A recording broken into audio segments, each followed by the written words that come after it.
all the different placental mammals, who ends up with menopause and who doesn't? Because the vast majority of placental mammals have only a couple more years of life past when they are last reproductive capacity. And in this study, only humans, killer whales, and pilot whales.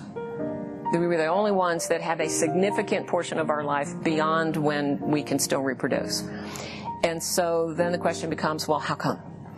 Because we have to be providing some kind of benefit, because otherwise, why are we still around? And this is another study on stress and anxiety in menopause that basically stated that in their study, about half of all women report some kind of non-specific anxiety. It's sort of like that anxiety you get when you have PMS. For any of you who have ever experienced that, when you're walking around and you're really upset and you can't figure out what you're even anxious about, and then you look at your calendar and you realize, oh yeah, my period's coming tomorrow. Okay.